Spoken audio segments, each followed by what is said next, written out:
mbokk yi jërë ngeen jëf rafetlu seen ànd ak rajo Futurs Médias benn waxtu jot na ñu jukki leen xibaar yi. Barthélémy Ngom. li ci gën a fës gàmm bi ñuy waajal ak accident yi ci yoon yi fukki accident diggante Louga ak Saint-Louis kenn moo ci ñàkk bakkanam am na it ñu ci jëlee ay gaañu bu ñu sukkandikoo ci bilan bi nga xamante ni moom la sapeur pompier siiwal Niodior Fayako ak Sum fu nekk ci ili ci département bu Foundiougne la ay gaal yu fees dell ak i taalibe Baay di bàyyeekoo ngir gàmmu ga ca Kaolack àddala ci ñoom ndaxte at bu nekk ñu daal di ko def. kuréel gi sàmm géej gi ne rafetluwul Alioune Ndoye mi président Macky Sall fal ministre de la pêche kuréel gi dafa jàpp ne moom Alioune Ndoye xamul lu bari ci géej dafa mel ni ajoor donte ab lébu la sàkku nañu it ci autorité yi ñu lijjanti la ca brèche bu Ndar nga xamante ni lu ëpp ñeenti téeméeri bakkan des nañu fa mouvement frappe dégage seetlu gi moo di lu ne ñoxor njaay rek ñu jóg dugg ca ñu ne nag li ko waral moo di mënuñu toog di seetaan askan week seen i jafe-jafe ko xam-xamam màcc ci wàllu communication ne waaw loolu de lu baax la waaye nag bu baree day mujj soof nit ñi campagne bu jaayum gerte gi ci atum ren ji Sonacos dafa bëgg mu jaar ci yoon am na xaat financement bu bàyyeekoo ci banque islamique de développement fekk campagne bi sax dooragul njëgu gerte gi naka noonu it xamaguñu ko muy lu neex lool opérateur privé stockeur yi nag ñu ne ñu ngi nag di xaar ba loolu feeñ ci terrain bi xibaar yi biti réew Georges Déthié Diop ñuñ lañ ciy àndal. danañu wax ca dëjub ñetti fan ca Burkina Faso loole gannaaw bi fanweer nit ak juróom ñett ñàkkee seeni bakkan ci ab cong bi ñu songoon ab convoi minier àllarba gi ñu weesu ca Mali moom chef jihadiste bi di Amadou Koufa États-Unis dugal na ko ci liste terroriste yi ñi mu jàpp ne ay terroriste lañ département d'État ne loxoom génnul ci faat gi ñu faat lu ëpp juróomi téeméeri civil di rug ñaari at sommet extraordinaire bi ñu jégleel crise politique ba ca Guinée Bissau tey la ca Niamey ca Niger waaye José Mario Vaz di njiitu réewu Guinée Bissau du ko teewe demul Niamey Georges Déthié Diop yaatal gi ci kanam Cheikh Tidiane Diagne ñu ngi lay nuyu. maa ngi lay fay Barthélémy. tàggat yaram loo andi. wàllu rugby danañ ko daal di waxtaane ak rugby à 7 bi nga xamante ni ñu ngi koy amal foofu la ca Afrique du Sud ka ca am ndam nag di nga daal di qualifié ci Jeux olympiques yi ñu anam amal ca Tokyo ca atum 2020 Sénégal ndorteelam daal dina baax waaye ci mujjantal matcham bu mujj bi nga xamante ne joué na ko ci bés bi diggante ak Kenya daka daal di ñàkk moo di ñaareelu matcham leneen li nga xamante ne fas nañ ko waxtaane moo di ca Mauritanie xayma bi moo di daal gis nañu ni seen football local ma ngay doxal bu baax a baax firnde gi moo di seen benn équipe nga xam te ni daal dina qualifié ci lu jëm ci wàllu coupe de la confédération seede kenn ci ñoom dinañ ko dégg ci kile journal ak itam wax ci championnat ci biti réew. yaatal gi ci kanam Cheikh Tidiane Diagne jaajëf li ci yéen kaay yi daañu ci ànd ak Mamadou Mohamed Ndiaye bu ñu noppee jébbal kaddu gi waat ci waawoon ñu dëgtal leen xibaar yi ñeel gàmmu gi Malal Diagne Junior nu ngi lay nuyu. jaajëf Alaaji Barthélémy ñu ngi laa delloo nuyoo bi di dalal jàmm fii ci Tivaouane. ana li gën a fës ci seen i xibaar. gën naa fës ci boppu xabaaru gàmmu gi kàddu yi xalif général Tidiane yëkki démb te ba ñuy tëjtal burdu ba Serigne Babacar Sy Mansour wax ni daanu sumbaat liggéey ngir yeggali jumaay Tivaouane ji loola des ci dikkaat ci na mu gënee yaatu daanu waxtaane itam jafe-jafe yenn yu ñu gis ci wàllu Tivaouane gi mu jëm ci wàllu assainissement gannaaw ci ba limub quartier yi yokkoo waaye daañu def itam reportage ci ñàkkub xëyub ndaw ñi donte dañoo jàng ba mi lijaasa waaye xëy doon na loo xam ne lu leen tëla loolee bokk na ci ponk yenn yu ne ma kon faram-fàcce fileeki saa ci rajo RFM. jaajëf Malal Diagne Junior kii di Abdou Thiam moo faree ci machine yi. Barthélémy Ngom. gàmmu gi ñuy waajal ak accident yi ci yoon yi fukki accident la ñu nemmeeku diggante Louga ak Saint-Louis kenn moo ci ñàkk bakkanam am na it ñu ci jëlee ay gaañu toll nañu ci ñeent fukk ak juróom-benn doomi Adama yu nga xamante ni jëlee nañu ay gaañu ci fukki accident yooyu ñu lim diggante Louga ak Saint-Louis loolu nag moom la ñu nangoo ci bilan bi nga xamante ni rapport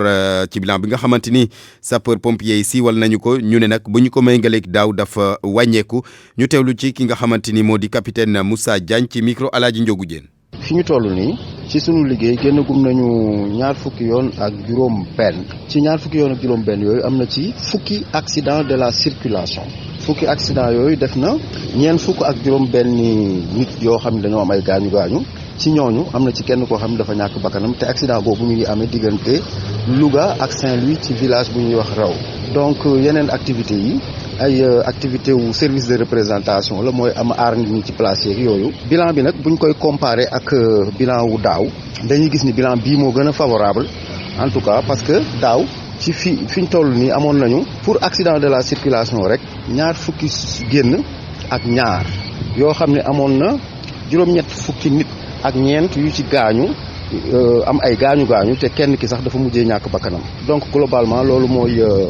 bilan bi nga xam ne moom lañ amagum ci bis ni ki tey buñ ko comparé ak bu daaw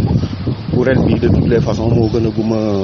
favorable. mu nekkoon capitaine Moussa Diagne bu caserne sapeur pompier moom it moom moo yore wàllub jokkoo beeg wàllub xibaar ci gàmmu gile ñu des ba tey ca Tiwaawoon nga xamante ni taalibe yi rafetlu nañu bu baax a baax xibaar bi tukkee ci xalif général des Tidianes ni ki démb ci ndorteelu liggéey bi war ci grande mosquée ba ndaxte ay attangi nii liggéey ba dafa taxaw xalif bi nag ne ci lu dootul yàgg daanu ko tàmbaliwaat su ko defee liggéey bi mën a antu ñu ànd ceek Abdourahmane Diallo kenn si ndawal RFM yi ca Tiwaawan. benn waay bu ñu dajel wetu juma Serigne Babacar Sy mu yor kurusam Abdou Aziz Diagne lay wuyoo moom nag rafetlu na ndogalu xalif général bii nga xam ne dafa wax ni liggéeyu juma ju mag ji du yàgg dara ñu tàmbalewaat ko. juma ji Cheikh Seydi Hadji Malick moo ko fondement woon 1902 ba léegi biñ demee ba ci jamono El Hadji Abdou Aziz commencé ko yokk ko ba mel nii mu mel kon bu fekkente ni demoon na ba yàgg chantier bi taxaw te ñun ñëpp ñu bëggoon mu àgg buñ demee ba xalifa bi wax ni dafa bëgg ñu def ci loxo ñëpp ñu continuer liggéeyaat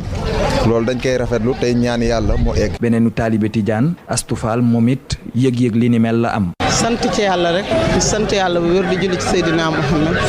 di ñaan yàlla dinañ ko yëkkate ci jàmm ba kenn ku ne mën cee def sa doole ndax yàkkamti woon nañ ko ba kenn ku ne mën cee def sa doole ak sa yéene. Wali Sarr sax di ñaax taalibe yi fexe ba nga xam ni daal di dugal seeni loxo ci yeggali jumaa ju mag Tiwaawoon bi moom sax ci koskaas la bokk mooy kuréel gi nga xam ni moom mooy taxawu ngir organiser gàmmu gi. loo gis ci àdduna xam nga dafa baax ngay innover quoi chaque jour ngay def li ngay def. kon xalifa bi moo dem ba gis loolu ñun tamit day nekk loo xam dañ koy rafetlu di ñaan tamit bu ñëwee taalibe yëpp comme ni taalibe di woyee rek topp ci liggéey bi jàpp ci fexe liy jëmale Tiwaawoon kanam rek. ginnaaw bi nga xamee ni nag xalif général des Tidianes yëgle na ni liggéeyu jumaa ju mag ji dinañ ko tàmbaliwaat taalibe Tidiane yi ñoom ñëpp a ko rafetlu yàkkamti sax liggéey yooyu daal di tàmbale ndax ñu mun ci dugal seeni loxo. Abdourahmane Diallo Tiwaawoon RFM. Abdourahmane Diallo gamu gi rek du Tiwaawoon ak Kaolack rek waaye fii ci Dakar it am na ñoo xamante ni dañu fi gàmmoo menu bi nag daanaka dafa bari te wute am na ñoo xamante ni cere la ñuy tàmm ña ca des moom saaf ginaar ba mu baax teg ci wet gi li nga xamante ni moo di firit ku ci nekk daal ak menu ba nga xamante ni moom nga bëgg a lekk ci gàmmu gi du tee lépp luy diine bi it nanga noonu duñu ko bàyyi gannaaw ndaxte gàmmu gi moom mbirum diine la ñu ànd ceeg Juma Diouf ci reportage. foo mënta nekk rek di nga gàmm ndax guddi Seydina Muhammad la mooy sang-sang yi kooku moom foo mënta nekk da ngay gàmm. ay nit yu bëri fas yéene célébrer gàmmu gi fii ci Dakar ci occasion bi jigéen ñi fas yéene dugub waañ ngir rek togg yu neex ñu taseeg moom ci booru marché Tilène jigéen bi di ñu xamle ak plat yi mu fas yéene togg. dinañu defar suñu cere yu baax ñu ko deful def suñu couscous marocain bu baax jënd suñuy ganaar def ci bégal xale yi ñoom itamit ñu gàmmu. Astu tamit lu mel noonee la naax moom nee na dina dugg waañ def ba mu baax. soosu ginaar salaat def ba mu baax rek comme ni ko ñëpp di defee. madame Konaté jaaykatu légume moom nee na paxe na pour dugg ci waañ bi lépp rek ngir bégal njabootam ak borom këram. mu ne cere laa bëgg a def cere ak ginaar dafa mu si moon gis sama jëkkër kontaan. Taala jaaykatu takkaay la moom nee na guddik gàmmu jàng alxuraan ak xasaayit la koy célébrer moom moomee nee na sax bañul bépp togg boo xam ne dafa baax ci wér gu yaram. wàccee ci ay kaamin jàng si ay xasaayit gën a nekk du si turu yàlla yi quoi. man de ab taalibe kese laa man moo dëgg yàlla damay xool lu baax si man loo xam ne naa mën a duru si xasaayit Sëriñ Tuubaa rek wax dëgg yàlla. gàmmu jullit yëpp di ko célébrer ku ci nekk ak fa nga nekk li gën a am solo moo di rek màggal yàlla waaye tamit yonente bi Muhammad sallallahu alayhi wa sallam. Juma Diouf jaajëf Niodior Fayako ak Soum fu nekk ci île yi ci département bu Foundiougne la ay gaal yu fees del ak i taalibe Baay di bàyyeekoo ñëw Kaolack ngir gàmmu si aada la ci ñoom de at bu nekk ñu def ko ñu teewlu ci oustaz Tassir Sadj bokk na ci ñi jiite ni nga xamante ni ñoo di taalibe yooyu ci micro Ibrahima Diamé.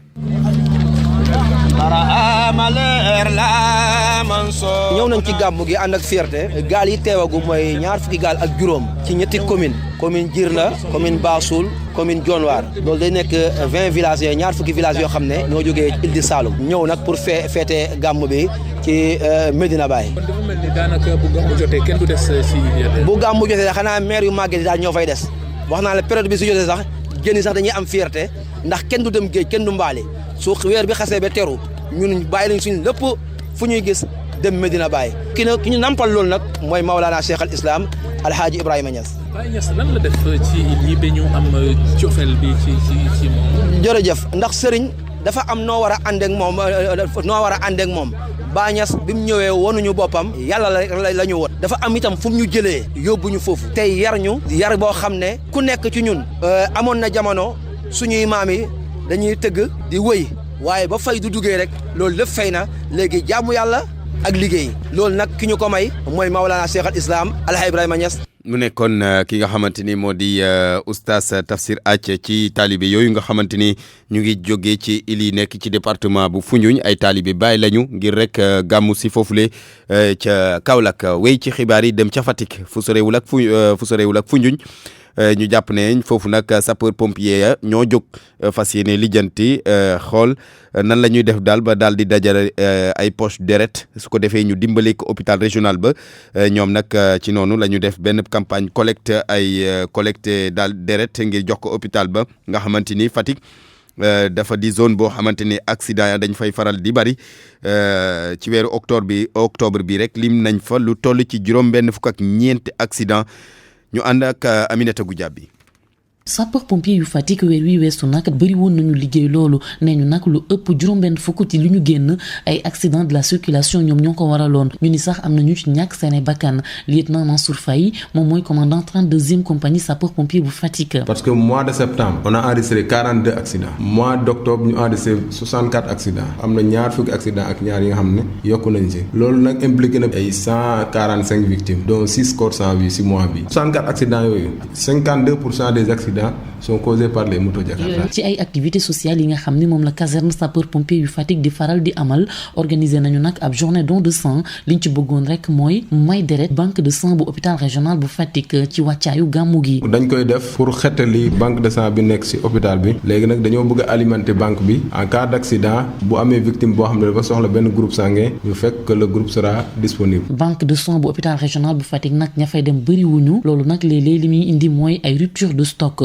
Alexandre Mbagnick Gueye moom technicien de laboratoire la ci hôpital régional bu Fatick. toog ba situation zéro poche am ci hôpital loolu mosuñoo daal mais nag dinañ nekk moment yoo xam ne dañu nekk ci difficulté ñoo xam ne dañuy jóg di maye deret ñooñu bëriwuñu fii Fatick boo koy lim aussi tamit ci mois bi boo ci amee juróom aussi tamit bëri na cabine fixe bi maanaam ñooy jóge ci yeneen gox ñëw di maye ci seen deret moins de 20% ñoom ñooy ñëw di ko def si te normalement waroon na ëpp sax 50% parce que loolu moo ñuy permettre au moins suñu stock de sang bi ñu koy mën a di renouveler à chaque fois. ñoom ñii di waa hôpital bi nag ne ñi ngi xalaat def benn campagne de sensibilisation bu mag ngir fexe nu askan wi gënee xamee banque de sang bi nga xam ne ubbi nañ ko atu 2015 ba léegi Aminata Goudiaby Fatick RFM. pour man RFM mooy rajo bi gaaw ci xibaar yu wóor. RFM xibaar yu wóor te wóor. Barthélémy Ngom. Université Alioune Diop bu Bambey juróom-ñaari étudiants yañ fa tegoon loxo démb gannaaw manifestation boo xam ne ñoom étudiants yi ñoom ñoo ko doon def bàyyi nañu leen niki ci suba étudiants yi nag nee nañu daanaka dafa mel ni daal dañ leen di xupp rek waaye teewul xeex bi moom daanu ko wéyal ndax faw ñu am ay conditions yu baax ngir mën a jàng nu mu waree Babacar Diouf. seen lim toll woon ci juróom-ñaari ndongo yoo xam ne ni police tegoon na leen loxo ci Bambey démb ñoom nag dañ leen a jàppe ne ñoom ñoo yëngal dëkk bi ba pare bañ administration université bi liggéey tey jii lan leen teggi loxo police bàyyi na leen wante ñoom danoo yaakaar ne lii nga xam ne moom lañ leen def dañ leen a yëngal te xeex bi duñ ko bàyyi. Oumar Diallo Diouf kenn la ci ñi nga xamante ni ñoom ñoo jiite délégué coordination des étudiants de Bambey. li waral loolu yëpp nag mooy réquisition bi nga xam ne le recteur moom moo ko joxe. mais li koy xamal mooy na assumer ay responsabilités moom moo waral lii yëpp na assumer ay responsabilités dañ koy jox benn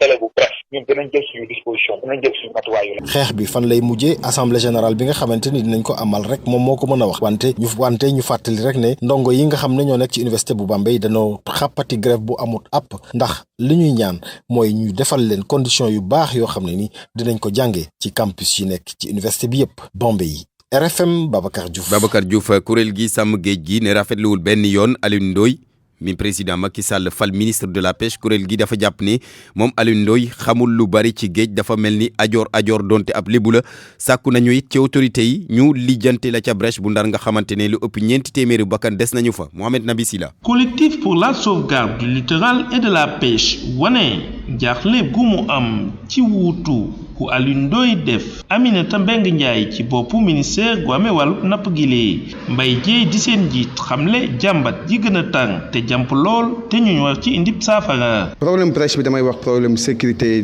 publique la bare nañu si ñàkk seen bakkan tey jafe-jafe bu mag la lu ëpp 4 téeméer geet sax bu si 4 téeméeri nit deewoon dafay nekk benn problème dafay nekk point d'interrogation kon problème boole buñ koy xaar noo ngi koy xaar tamit ci problème jafe-jafe ñi ak suñu dëkkaale yi lu mel na amoon nañu accord de pêche bu ñu amoon ak Mauritanie te ak accord boobu mi ngi mettre en nga xam ne chaque année ñàkk jën mi ngi gën taat dafa am poste ministère yoo xam ne ay ministère stratégique na lu mel ne pêche tey nga xam ni dafa boole waale l'économie maritime Sénégal am na ay borom xam-xam yoo xam ni yittewul politique ngay dénk loolu pour nga defee nga am ay saafara. mu yokk ci sax ni gouvernement bu Sénégal wawul indi gënale ci exploitation pétrole ak gaz bi ci géej gi ndax suñu moytuwul dana faagaagal napp gi lee. moom pétrole bi ak gaz bi fi mu feeñ si géej la feeñ te géej googu ay nappkat ay communauté yu mag noo dépendre seen dund si loolu moo tax napp googu kenn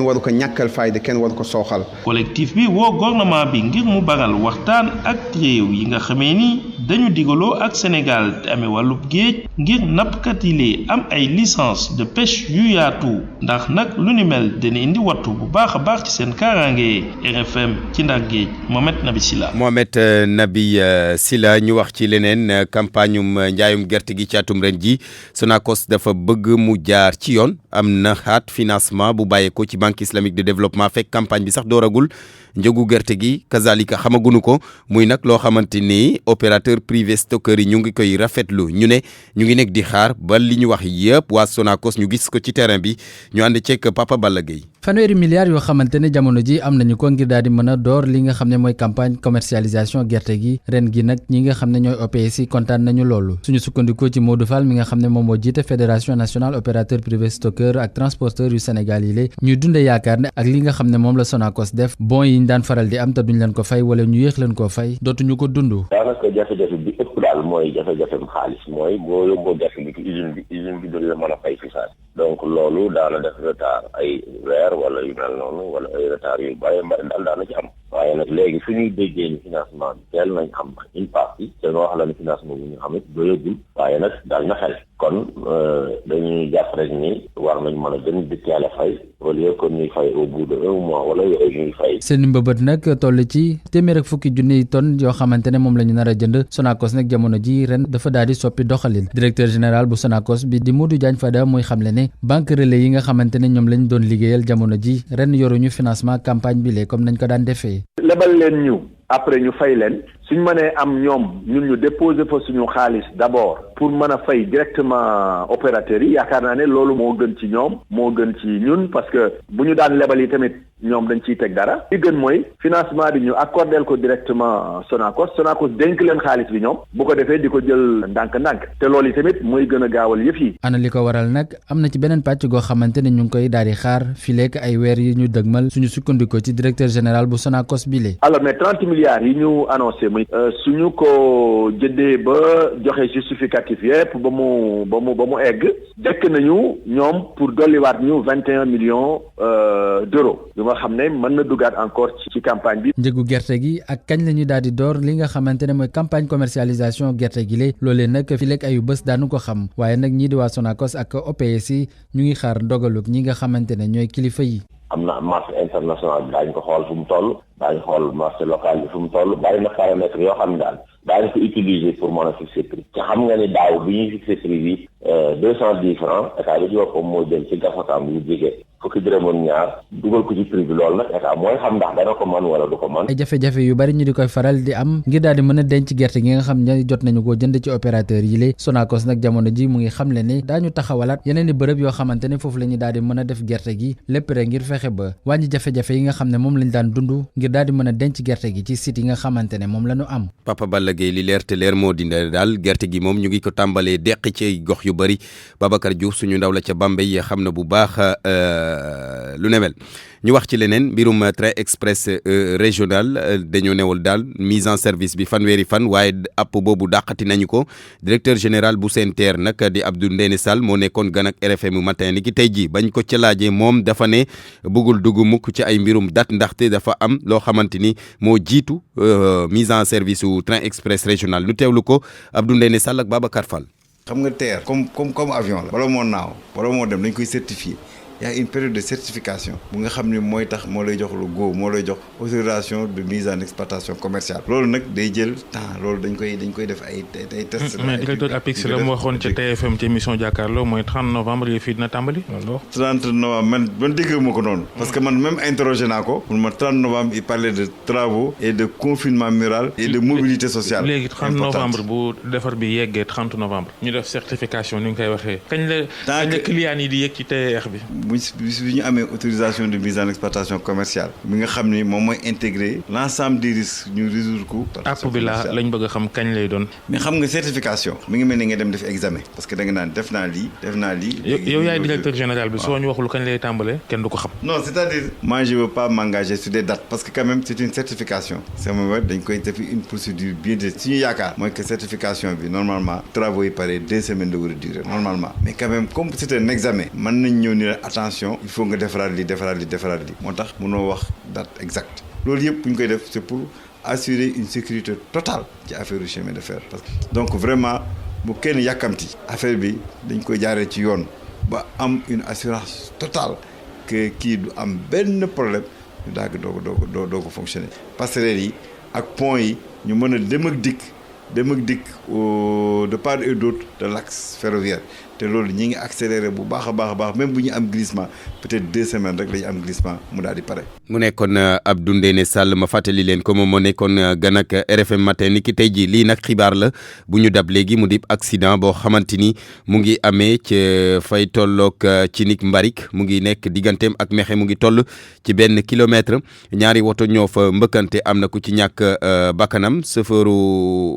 benn chauffeur kenn ci chauffeur ya daal moo ca ñàkk bakkanam bu ñu sukkandikoo ci xibaar yi ñu Cheikh Anta Diop suñu ndaw la ca Thiès di jot di yónnee moom nag nee na sapeur pompier yu Tiwaawan jamono ji ña nga fa accident ba amee doon naa leen ko junj ci bopp xibaar yi mouvement Frapp France dégage seetlu bi moo di lu ne ñoxor njaay rek ñu jóg dugg ca ñu ne li ko waral nag moo di mënuñu toog mukk di seetaan askan week seen i jafe-jafe ku xam-xamam màcc ci wàllum communication ne waaw loolu de lu baax la waaye nag bu baree dafay mujj soof nit ñi Mohamed Ali Mouba mu nekk membre Frapp France dégage Guy Marius Sagna justifié lan moo tax ñoom seen mouvement bi di nekk ci combat yépp ci wàllu l'école bi ci wàllu politique bi ci wàllu pétrole bi ak leneen. loolu kayitu Frapp moo ñu ko imposer moo ñu ko sas waaye loolu yëpp liñ ci jublu xam nga mooy lan mooy suñu askan mënul torox mënuñu ko noot ñun ñu toog di seetaan naan déet ñun kat ñii ñuy noot ci njàng bi ñoo ñu tax a jóg. kii di Bakary Domingo Mané nekk spécialiste ci wàllu communication jàngat li nu mel. lu baax mooy le fait que Frapp dégage di dem manifestation yëpp Sénégalais dañ ko ràññee et ñu bari sax dañ ko naw si loolu le fait que mu dem chaque fois que Sénégalais am bëbët quel que soit vraiment problème bi Sénégalais di exposé Frapp dégage il est toujours vraiment à leur côté loolu lu baax la parce que dañ koy ràññee. waaye nag Bakary Domingo Mané ne nañ def attention ci wàllu woowule ndaxte booy feeñ fu ne di wax lu ne boo deful attention sa discours day dem ba benn moment day banal kenn dootu la déglu. nit ki wax tout le temps dañuy mujj gi ñi ko doon déglu dañu ne vraiment kii daa jarul déglu parce que tout le temps il est au devant de la scène et consort donc loolu laa wax la banalisation n'est-ce pas du discours donc loolu mooy vraiment conséquence bi boo xam ne daal su fekkee dafa continuer di def loolu les gens vont dire mais kii jarul déglu parce que tout le temps il est dans les médias mu ngi wax fii mu ngi wax fee. nu mantamel Guy ak gaayam yi ñoom ñu ngi continuer di nekk fu ne di laal lu ne. RFM bitim réew. Georges Déthié Diop nu ngi lay nuyu. maa ngi lay fay Barthélémy. biti réew ñu tàmbale kook Burkina mi ne ci dëj. dajug ñetti fan door ko ajuma tey gii nii loolee gannaaw bi ñu songee ab convier société minière fanweer nit ak juróom-ñett ñàkkoon ci seen i bakkan ñu bëree jële ci ay gaañu ñu ëpp sax juróom-benn fukki nit njiitu réew ma foofu ca Bénin di Kaboré doon wax ak askan wi démb ci ab message à la nation moom nag mu ñaawlu attaque boobee mu ne nag kenn mënu koo expliquer te li ko tax a jóg moo di gësaxal démocratie bi ak itam jéem leen dallooti gannaaw waaye ngir xeex loolee yëpp moom rok Marc Christian Kaboré woo waa Burkina Faso ñu ànd bokk xeex bi nekk benn. ñu dem ca Mali nga xamante ne foofu nag djihadiste bi di Amadou Koufa États-Unis dugal na ko ci liste noire am. Jeune Afrique jëlee xibaar bi ci AFP ne tuuma gi ñu teg ci ndodam moo di ay cong yu bëri amee ci diggu réew mu Amadou Koufa moom nag moo ne ci bopp Katiba Massina mi nga xamante ne dafa bokk ci Al-Qaïda di groupe de soutien à l'islam et aux musulmans gën a fës nag ci alliance djihadiste yi nekk foofee ca Sahel département d'état bu Amérique ne groupe jihadiste boobee moom daal loxoom génnul ci faat lu toll ci juróomi téeméeri civil ñaari at a ngi nii décision boobee nga xamante ne waa Amérique jël nañ ko ñu ngi ko jël ñaari fan gannaaw bi ñu xamlee ni kenn ci kilifa yi GSIM di marocain bi di Al Maïchou moom dañ ko faat. ñu wax ci sommet extraordinaire bi ñu jagleel crise ba ca Guinée Bissau foofu nag José Mario Vaz moom du ca dem. ñu ne loolu ci gën a fës sax ci ndaje moomee di amee ca Niamey capitalu Niger njiitu réewu CEDEAO nag di daje ngir waxtaane crise politique bi nga xamante ne moo am ca Guinée Bissau Virginie Léontine Sagna. ginnaaw déclaration bu président Guinée-Bissau di ñaawlu benn ingérence étrangère José Mario Vaz du bokk ci sommet bu Niamey bras de fer bi nag moo ngi juddu ci benn compromis bu CEDEAO jiite woon niki juin bi ñu génn moomee moo tax ba président bi des ci bopp réew mi ginnaaw bi mandaawam jeexee ba ñu amal ay élections fi ñu toll nii mbir yaa ngi jaxasoo ginnaaw ba président bi dàkkee gouvernement wu Aristide Gomes ayu bés bi ñu weesu boobu ba léegi ku ci nekk nanguwul jóge fu mu taxaw président bi nag wax force de défense ak sécurité yi teg benn cabinet bu bees CEDEAO jox ñi nga xamante ne ñoo nekk ci gouvernement bu bees bi ultimatum ngir ñu démissionner looloo tax ba organisation ouest africaine bëgg ñu indi ay leeral ci nu mu gën a gaawee bu ñu sukkandikoo ci kaddu benn observateur u RFI Afrique CEDEAO dafa sonn ci instabilité bi am ci Guinée-Bissau waaye mënul bàyyi situation bi mu wëy. Virginie Léontine Sagna Charles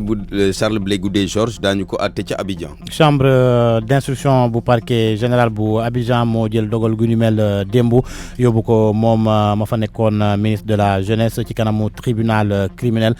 bés bi nga xamante nag ci la procès bi di am fan yi ñu dëgmal daañ ko jàpp tribunal de première instance mooy jàpp boobee bés procureur général bu cour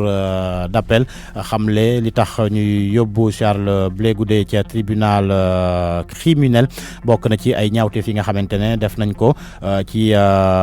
diirug 2010 ba 2011 ñu joxoon ci baaraamu tuuma moom Charles Blé Goudé wala ay jegeñaaleem def ko Charles Blé Goudé nag ba jamono ji mu ngi ci résidence surveillée Barthélemy ca La Haye. ca beneen lañ jëm foofu nag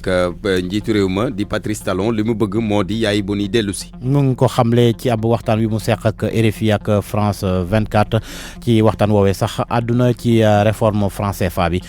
Nafissatou Sila ay kàddu yu am solo la njiitu réewu benn daal di yëkkati moom Patrice Talon daal di wax ni bëggaat na bu baax kii mu wuutu di Boni Yayi daal di dellu si waat ci réew mi kookee nekkoon na njiitu réewu benn jamono ji ñuy wax ma nga ca réewum Nigéria la ko dale ci weerum juin bee ñu génn ak loi d'amnistie bi ñu wax ci alxames bi Patrice Talon di wax ni moom Boni Yayi amul dara lu muy ragal ci lu soxal daal di jàkkaarloog ak juge Patrice Talon nag moom dafa soupçonné woon kii di Boni Yayi jiite woon ay manifestation contre législative yi ñu weesu te opposition ba sax fa bokk ci woon li soxal nag kujje politique bi waxul ci ñoom donte rek ni dafa ne lépp lu waay def rek dina taxawa tontu ci mooy Sébastien Ajavon ak Lionel Zinsou ñaar ñooñu ñëpp jamono ji ña ngi exilé wu ci réewum France beneen déclaration bu am solo bi mu def mooy réforme CFA Talon nag li ñëpp doon laam-laame moom wax na ko ci kaw ci micro RFI ak France 24 mu ne fii ñu toll nii nag réew yu sekk UEMOA ñoom ñëpp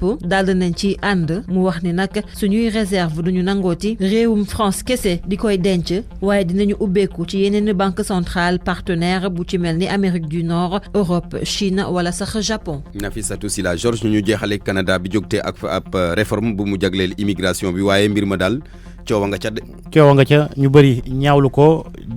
benn ci ay bés ba étudiants yi jóge bi ci réew di fa jànge foofu ca Canada te di fa liggéey itam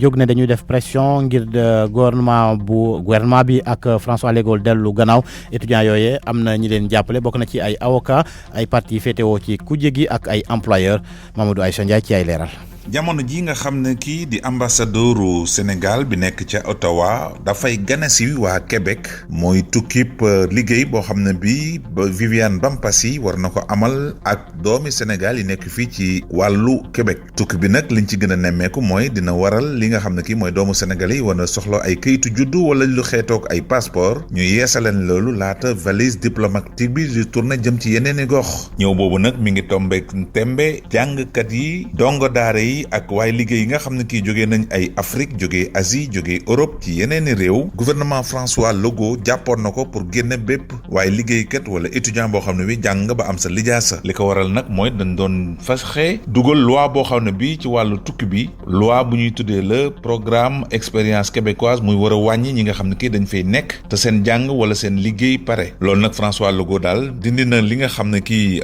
moo nekkoon sabab bi tegoon loi boobu nee na wax dëgg yàlla xamul woon ne li ci bëri da cee laxasu moom ak gouvernement bi coow li nag ñi ko jiitu woon bokkoon na ci ay chef d'entreprise waa chambre de commerce bi nekk Québec université yi ak cégep bi di wane ne Québec daal dëkk la boo xam ne bii kenn ku nekk yaay tànnal sa bopp boo jàngi ba pare ndax da ngay toog wala da ngay ñibbi ci kaw loolu nag jàmm dellu si na étudiants yi seen xel dal na waaye liggéeykat tamit ñi ngi rafetlu boobu deltu ginnaaw boo xam ne bii gouvernement bu François Legault deltu na ko ginnaaw ci beneen gox nag ñi ngi jàpp ne waajtaayu gàmmu gi aussi mi ngi am fii ci wàllu Canada ak Montréal lépp li nga xam ne kii moom lañ ci taataane dañ leen ko ci dellusi ki doon jokkoo ak yéen fii ci Canada di Mamadou Aïcha Ndiaye pour rajo Futur Média. jërëjëf Mamadou Aïcha Ndiaye Barthélémy foofee la ñu yemale xibaaru biti réew. jërëjëf yow it Georges Déthié Diop Cheikh Tidiane Diagne ñu ngi lay nuyu. day fay Barthélémy. Abdou Thiam ñëwal.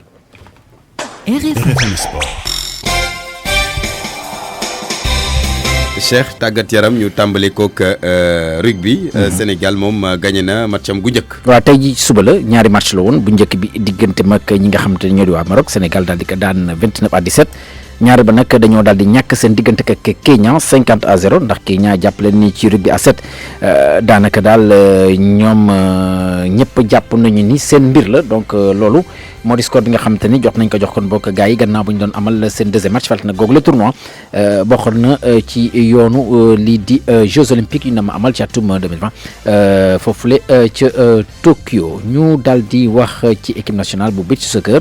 ñoom mi nga xamante ni ñi ngay waajal lii di coupe du monde bi ñu nar kaa amal ñaar fukki fan ak benn ci weeru novembre jàpp benn fan ci weeru décembre ca Paraguay la ko jiitu nag tey jii équipe bu Sénégal googule danañ leen daal di kon bokk dalal ci bu 17h jotee ci ministère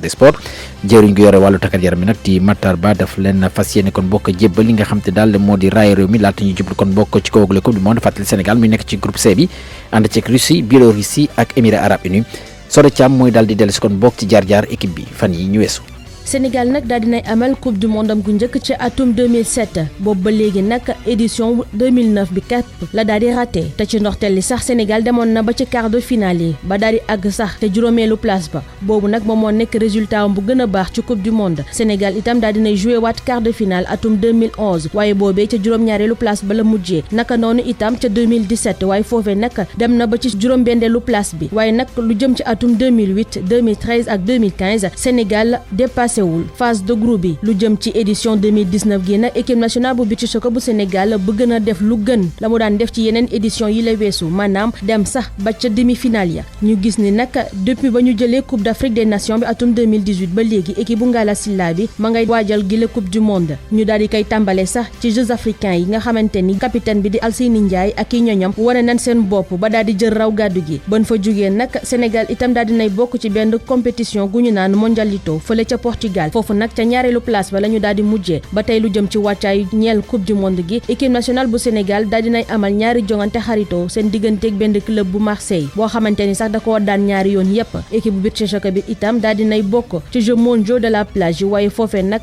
équipe bu Ngala Silla bi ci premier tour ba la daal di yam naam bu fekkee sax ni am na ñaari ndam ak benn défaite ci kanamu benn équipe boo xamante ni ku ñu ràññee la ci wàllum beach soccer di Iran waaye gannaaw loolu lañoo daal di enchaîné waat ak beneen tournoi bu ñu naan Copa de Lagos foofu itam capitaine Alseydi Ndiaye ak yi ñoñom wane waat nañ seen bopp ba yëkkati googule trophée loolu nag di dalal seen xel ngir ñu mën a amal coupe du monde gu baax fële ca Paraguay. Soda Thiam Cheikh Tidiane ñu wax ci leneen wàllum football rawatina ak Mauritanie bi nga xamante ni daal mu ngi def kéem kantanam ba footballam gën a ñoŋ. waaw ñi ngay amal ay jéego yu am solo ci yoon googule la ca mujj nag moo di FC Nouadhibou bi nga xamante ni daal nañoo qualifié ci phase de groupe lii di coupe de la confédération gannaaw loolee sax gisoon nañu itam équipe nationale yu Mauritanie de temps en temps léegi ñu ngi tàmbale di ñëw ci li nga xamante ni daal moo di ay coupe d'Afrique yu ni mel bu ci mujj sax bokkoon nañ ci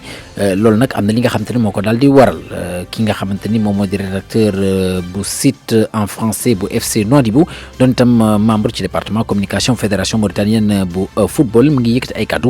Abadji Julé wuyu c'est rek ñoom soo gisee ni ñi réussir exploit yi parce que dañoo jotoon def matuwaay yëpp lu waroon daal pour atteindre phase groupe coupe confédération te FC mun naa ne voilà dañoo jot def moyens yooyu yëpp lu war président bi en tout cas daal recruté na ay joueurs yi ay internationaux joueurs yi nga xam ne vraiment seen expérience baax na benn joueur bu ñuy wax Mahman Cissé bu attaquant Niger équipe nationale Niger moom moo fa nekk attaquant moom la jël ren mu jël benn joueur malien bu ñuy wax Mandela Conté mu nekk international moom tamit jëlaat encore Ezekiel Depot Ezekiel ivoirien la moom tamit international la donc loolu mooy wane ne daal ñoom daal dañoo bëggoon vraiment réussir seen objectif et réussir nañ ko parce que aussi bu ñu àndee entraîneur bi réussir na def équipe bu nga xam ne vraiment équipe bu solide am doole bu mun a rivaliser au moins ak club africain yi. ñu daal di kon bokk wax ci leneen bat waaw ci championnat yi ci biti réew. waaw tey ci wàllu football. championnat bu France danañ dal door lii di 13e journée bi ni ki tey jii ci bu 19h45 jotee diggante Nice ak Girondins Bordeaux lay daal doon waaye jàppale ñu tamit ëllëg dina am yeneen ci ay jongante yi nga xam te daal ñu ngi koy xaarandi bu ci mel ni diggante Brest ak Paris Saint-Germain di ki dimanche itam Olympique Marseille dina tase ak ñi nga xam te ne ñoo di waa Lyon ñoo daal di wax ci championnat bu Espagne ñoom itam ñu ngi seen 13e journée tey jii la ñu koy daal di door 20h diggante Real Sociedad ak Leganés waaye équipe bu Real Madrid nga xam te ne jamono ji moom moo féetee si ñaareel place bi ëllëg di samedi 17h30 diggante ba Eibar lay daal doon FC Barcelone moom dina tase ci bu 20h jotee ñi di waa Celta Vigo Atlético Madrid dimanche diggam ak Espagnol bu Barcelone lay daal doon Betis Séville ak ñi di waa FC Séville dañ daal di tase ñoom itam ni ki dimanche ci seen derby ca Angleterre ñu ngi seen 12e journée jogante bi nga xam te ne moom la ñëpp di xaar moo di diggante Liverpool ak Manchester City di première beek njaareel bi loolu nag dimanche dañ ko daal di amal ci bu 16h30 jotee 6 points moo daal dox seen diggante am itam yeneen jongante yi nga xam te ni nga daal di amal diggante tey ji ajuma gi ci ndorteel gi bu ci mel ni diggante Norwich ak Watford ak itam samedi diggante Chelsea Crystal Palace Tottenham Sheffield ak Leicester ak ñii di waa Arsenal championnat bu Allemagne ñu ngi seen 11e journée tey ji lañ ko fas yéene kon bokk door 19h30 diggante Cologne ak Hoffenheim lay daal doon waaye ëllëg itam dina am geneen jongante diggante Bayern Munich ak ñi nga xam te ñoo di waa Dortmund ñu daal di ko jeexale que lii di championnat bu Italie